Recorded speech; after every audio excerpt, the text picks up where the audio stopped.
This is part 3 of my look at the music of Final Fantasy VI. Click here to see the first 2 parts. Continuing on with the story. The returners have successfully defended the Esper, but Terra reacts to the Esper and flies away as a pink monster. The search party goes to find Terra, and they find her under the care of an Esper named Rama, who explained to them that the Espers lived in their own realm, then the Empire invaded them. He also explains that when Espers die, they turn to Magicite, a stone that grants the holder the powers of that Esper. Then Rama dies and turns into Magicite. Before you go to see Rama, you can go to Figaro Castle with Edgar and Sabin and see a great scene with them that explains a bit more about their background. Sabin is back at the castle for the first time since his parents died, and he reminisces about what happened that night 10 years prior.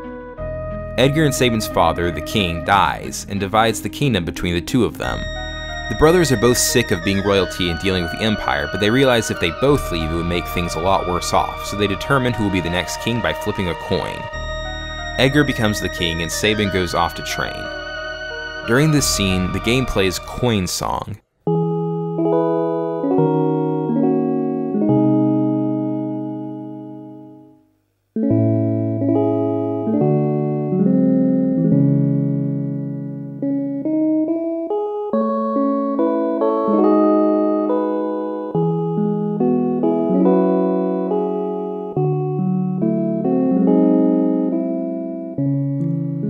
This is a beautiful piece that reprises Edgar and Sabin's theme, but is much calmer with a harp, flute, and softer strings instead of the brass percussion of the main theme. Celes and Locke then lead the party to Jador and find out about Setzer, the gambler, who wants to kidnap the lead in an opera called Maria and Draco.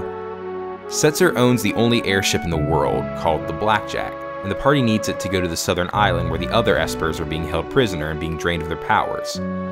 Celes looks exactly like the lead of the opera, so she takes the place of the lead so Setzer will kidnap her, and then the party can make a bargain with him to use the airship. This is one of the most memorable parts of the game, the opera scene. The opera in the game, Maria and Draco, has 4 parts that we hear in the game: Overture, Aria de Mezzo Caraterre, the Wedding Waltz, Duel, and the grand finale. The Overture is playing as the party walks into the theater and is similar to actual opera preludes, where the orchestra plays a theme that sets the mood while also providing some musical context for the first song.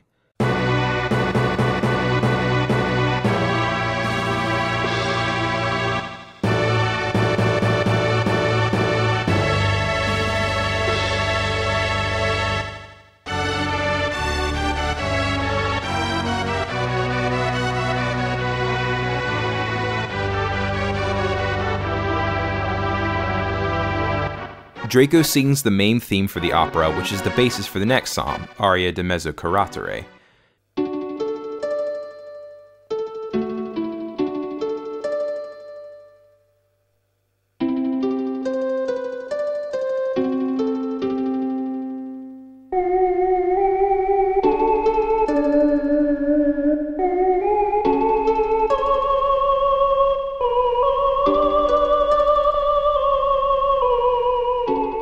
An aria is usually used to refer to a piece from an opera performed by a solo female singer.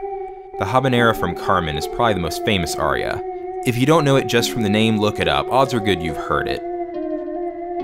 The next piece is the Wedding Waltz Duel, which provides the backdrop when you need to stop Ultros, a dumb recurring octopus boss in the game that I've purposefully avoided talking about thus far, from dropping a heavy weight on the stage. But then your party and Ultros fall to the stage anyway. The director of the opera figures to make the most of ruining the opera by playing the finale as you fight Ultros. This is the only example of a diegetic boss theme that I can think of, meaning that the boss music exists within the world of the game, not just to the player.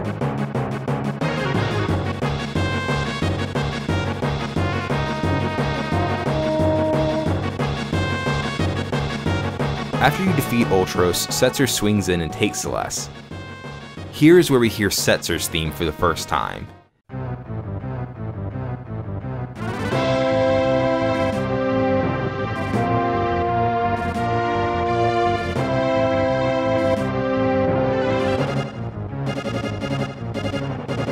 This is the theme for the interior of the airship and has an amazing high adventure sound with soaring strings, brass playing the theme, and a constant bass line. The opera scene is absolutely incredible, and despite being a very small part of the plot overall, sticks out in people's minds from this game.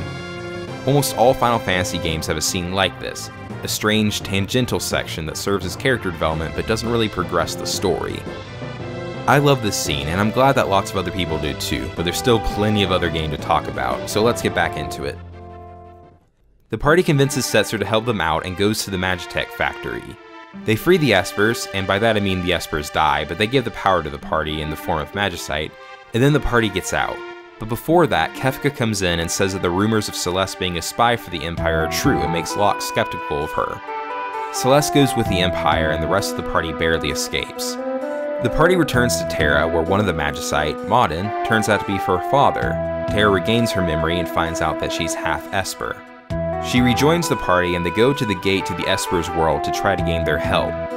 All the Espers fly out and destroy the city of Vector and damage the Blackjack. In Vector, the party meets up with the Emperor, who declares a truce and wants to work with the Returners to calm the Espers down. In Vector, the track The Empire plays.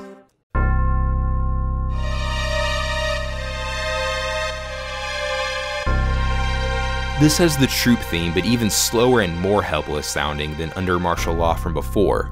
Under Martial Law sounds sad and ominous, but the Empire is completely hopeless. The standout feature is the bells, and bells are used in the song as they are in many songs to represent death, as in tolling bells. It also retains the militaristic theme with the timpani and snare hits. The Magitek Factory has Devil's Lab, which has a very industrial influence.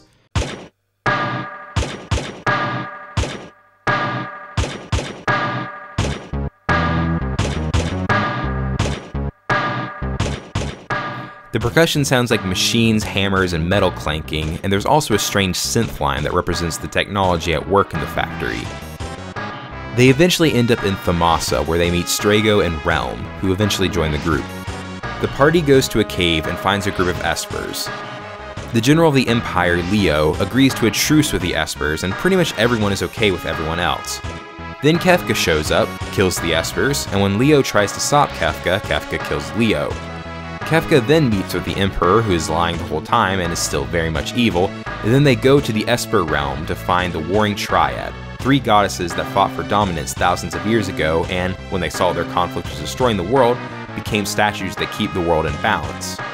Kefka and the Emperor use their power to raise the land the statues are on to a floating island.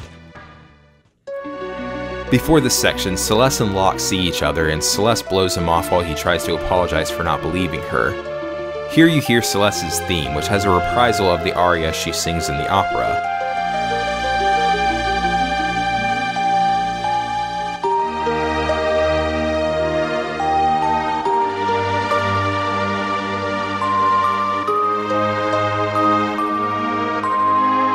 When you meet Strago and Relm, you hear their respective themes.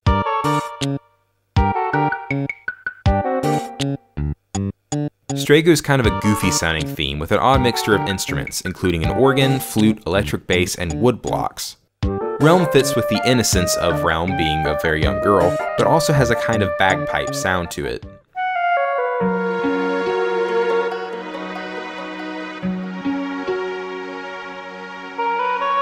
Kefka's theme plays again when he's doing his evil thing, and this is one of the most evil things he's done so far, as he's just killing the Espers for the sake of killing them, even though he and the Emperor are literally the only ones opposed to helping them. The party then fights their way to the floating continent to stop Kefka. Kefka reveals that he's going to move the statues to gain their power, and when the Emperor tries to stop him, Kefka kicks him off the edge of the floating island. Everyone tries to warn Kefka that moving the statues will destroy the world, but Kefka laughs and moves them anyway.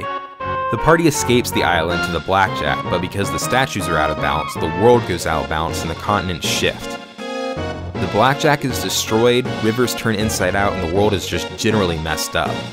Kefka essentially destroys the world. When you're exploring the floating continent to find Kefka, you hear New Continent, which is a pretty standard dungeon theme, but it has a really cool harp line that plays the exact same line throughout the A section of the song.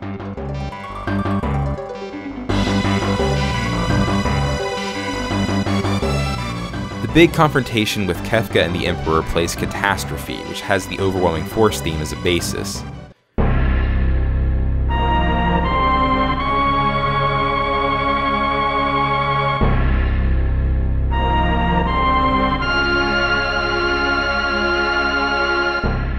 However, it doesn't quite resolve, leading to a very uneasy feeling throughout all of it. Then as you escape, the game plays Metamorphosis, which is representative of both the world and Kefka's ascension to godhood.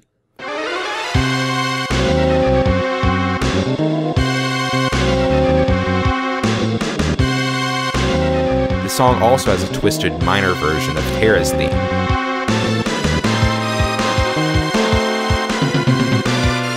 This is another section where the music stays the same in and out of combat, while the world is literally crumbling around you. Great way to leave off, I know. Next episode, I'll talk briefly about the themes that play during the various side quests of the World of Ruin, but mainly want to focus on Dancing Mad, the final boss music. Until then, listen well.